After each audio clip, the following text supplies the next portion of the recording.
Hello, my dear students. Today I have brought a poem first. My Mother at 66 of class 12th from the book Flamingo. And the poetess of this poem is Kamla Das. So first of all, go through the key sentence so that we can learn poem name and poet's name. Kamla Das said, "My mother is at 66." Kamala Das ने कहा मेरी mummy 66 साल की है. Kamala Das said my mother at 66. So will go through summary. इस poem में क्या है ब्रीफ में देखते हैं. ये जो पोएम है ये हमें एक पर्सनल एक्सपीरियंस बता रही है, लेकिन जो ये पर्सनल एक्सपीरियंस है पोइटस का वो हकीकत में यूनिवर्सल है. मतलब इस प्रकार हम जो महसूस करते हैं रिश्तों के प्रति वो एक यूनिवर्सल एक्सपीरियंस है. वो विश्व के हर कोने में रिश्तों के प्रति हमारा ऐसा झुकाव होता है. जब हम देखते हैं कि हमारी कोई भी इंसान जब अपनी माँ की तरफ देखता है और वो बहुत कमज़ोर होती हैं तो सबको ही दुख होता है. सो ये पोएम में एक पर्सनल एक्सपीरियंस है, लेकिन इस पर्सनल एक्सपीरियंस के थ्रू हमें एक यूनिवर्सल एक्सपीरियंस भी देखने को मिल रहा है. In this poetess tells about a personal experience through it. She knows common paradox of human relations, that many a time we have sympathy for someone but we do not express it accordingly.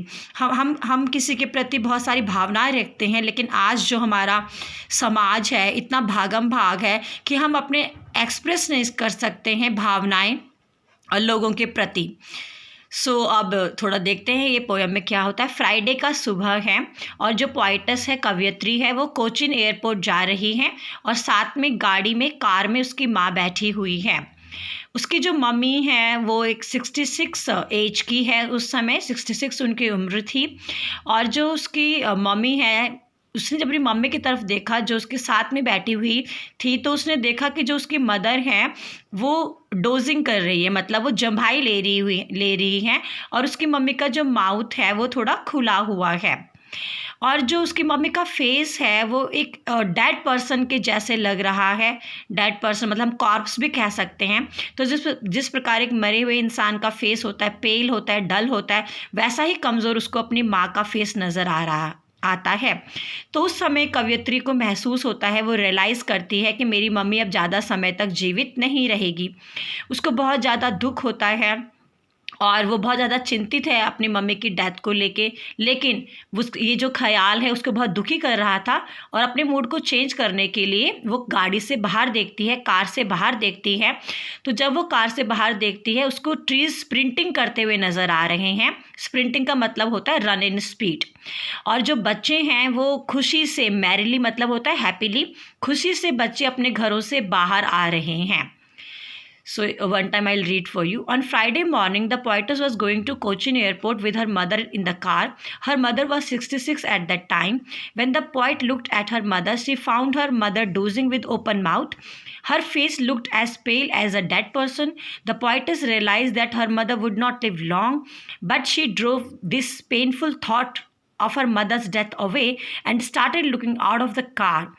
She saw trees sprinting and children running out of their houses merrily. सो उसके बाद क्या होता है, फिर वो कवयित्री जो है कमला दास वो और उसकी माँ एयरपोर्ट पहुँचते हैं. वहाँ पे सिक्योरिटी चेक होता है, मतलब उनकी चेकिंग वगैरह हो रही है. वहाँ पर उसने अपनी मम्मी को दोबारा देखा दूर से, और जब उसने अपनी मम्मी की तरफ देखा जो कुछ यार्ड्स खड़ी थी, यार्ड एक डिस्टेंस होता है, एक यूनिट होती है डिस्टेंस को मेज़र करने की.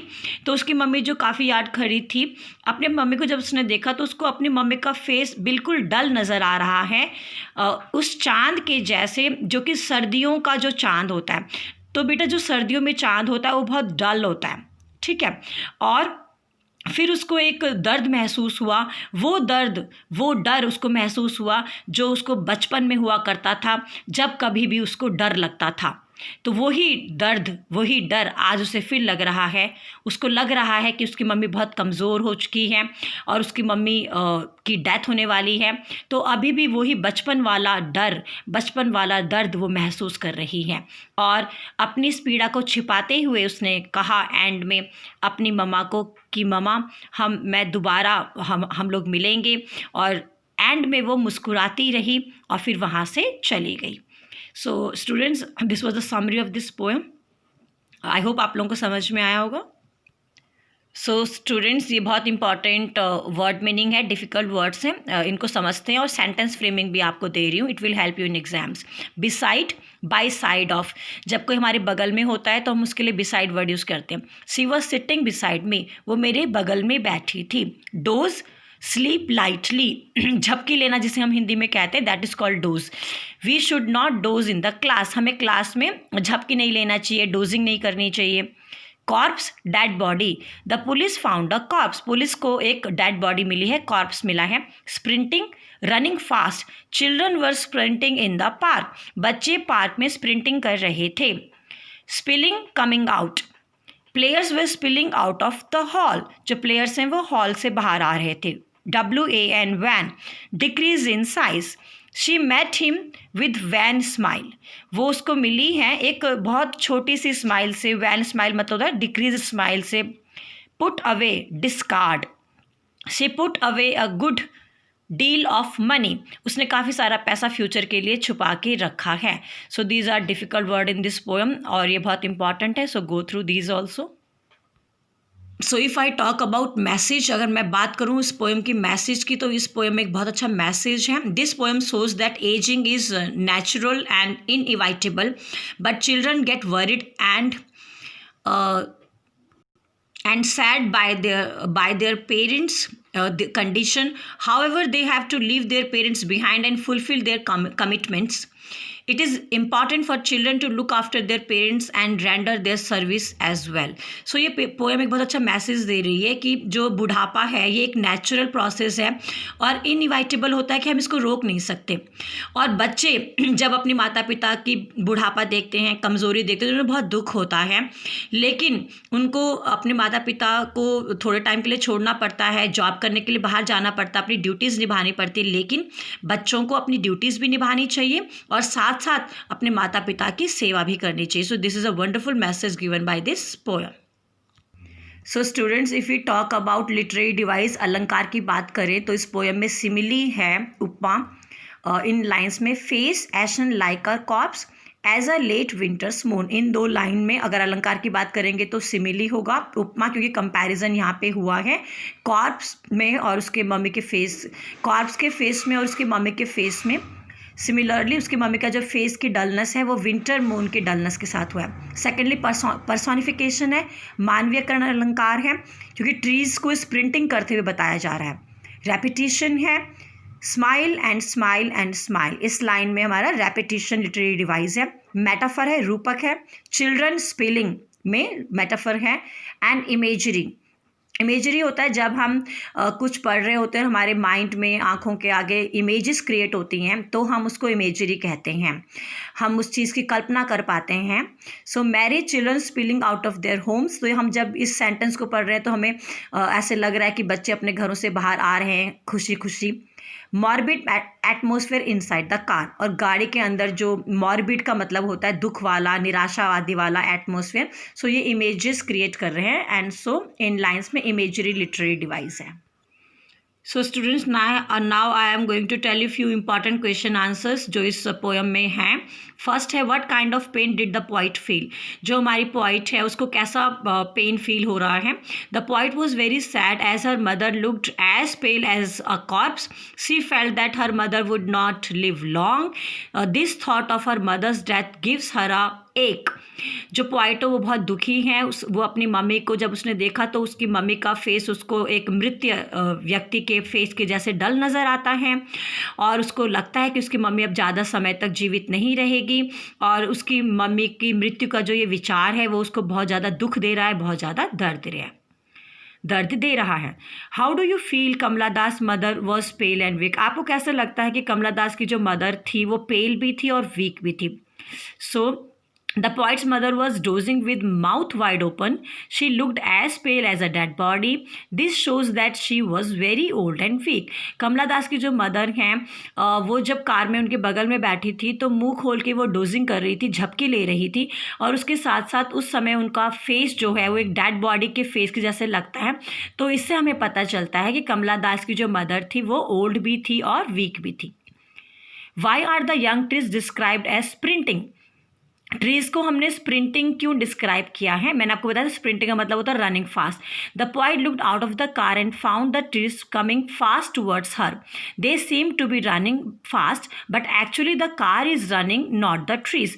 जब पोइट ने कार से बाहर देखा तो उसने देखा जो ट्रीज हैं वो उसकी तरफ तेजी से आ रहे हैं, लेकिन हकीकत में जो ट्रीज हैं वो रनिंग नहीं कर रहे थे. जिस कार में कमला दास और उसकी मदर बैठी थी वो कार बहुत तेज स्पीड में थी. Why has the mother been compared to late winter's moon? Mummy का कंपैरिजन लेट विंटर मून से क्यों किया गया है? Poet's mother is very old and weak. Old age is the last phase of human life. The moon in late winter look pale and white as poet's mother. So the comparison has been done. जो poet की mother है वो बहुत बूढ़ी भी हैं, बहुत कमज़ोर भी है, और जो ओल्ड एज होती हैं ये ह्यूमन लाइफ की, मानव की ज़िंदगी की लास्ट स्टेज होती हैं. और इसी प्रकार जो सर्दियों का चंद्रमा होता है वो भी बहुत पेल होता है, बहुत डल होता है. इसीलिए पोइट की मदर का फेस का कंपैरिजन शरद ऋतु या सर्दियों में जो चंद्रमा आता है उससे किया गया है. Explain old familiar egg. बेटा ये सभी क्वेश्चंस बहुत इंपॉर्टेंट हैं. When poet looked at her mother's pale and weak face, she felt the same pain that she used to feel in her childhood when some powerful fear scared her. तो जब उसने अपनी mummy के face को देखा, कमज़ोर face को देखा, तो उसको वही डर महसूस हुआ जो उसको बचपन में हुआ करता था. जब उसको कोई बातें डरावनी लगती थी तो बचपन में जो डर होता था उस डर के समय जो उसको दर्द महसूस होता था वो अब उसको अपनी माँ को देख के हो रहा है, अपनी माँ के बुढ़ापे को देख के और कमज़ोरी को देख के हो रहा है. What do parting words of poet and her smile signify.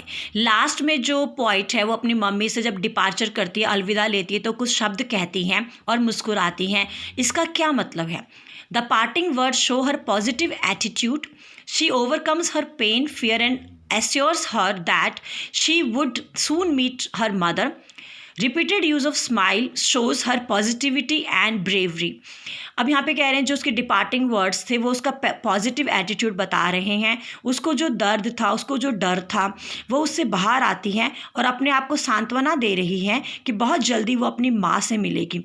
तो जो स्माइल वर्ड का यूज़ हुआ है इससे पॉइंट की पॉजिटिविटी, सकारात्मकता का परिचय हमें मिलता है.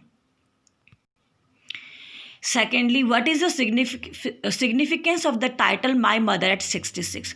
ये जो टाइटल है माई मदर एट 66 ये अपने आप में क्यों इतना इम्पॉर्टेंट है? The poet is very sad, fearful about her mother's death. This poem clearly shows this with the help of apt comparison in whole poem. And comparison, so whole poem revolves around poet's feeling towards her mother's old age. So the title is surely significant. जो हमारी poem का title है, नाम है, ये बिल्कुल उचित है, बिल्कुल महत्वपूर्ण है, क्योंकि पूरी पोएम में पोइट का जो सैडनेस है, जो सोरो है, जो डर है, उसकी माँ के डेथ को लेके उसको दिखाया गया है. और काफ़ी अच्छे एग्जाम्पल्स भी हमें दिए गए हैं, काफ़ी अच्छे कंपैरिजन दिए गए हैं. सो इससे हमें पता चलता है कि जो पोएम है उसका जो टाइटल है वो बिल्कुल सटीक है, बिल्कुल सिग्निफिकेंट है और बिल्कुल एप्ट है. So last question is what is the tone of the poem. Poem की टोन क्या है? The poem is full of sad tone. So जो पोएम है इसकी जो टोन है वो सैड है. हम इसके लिए मेलंकली वर्ड यूज़ करते हैं, MELANCHOLI, melancholy. From beginning till last the poet is sad about her mother's weak and old age. शुरू से लेके एंड तक जो पोइट है वो अपनी मम्मी की वीकनेस के ऊपर और बुढ़ापे की वजह से बहुत ज़्यादा दुखी थी.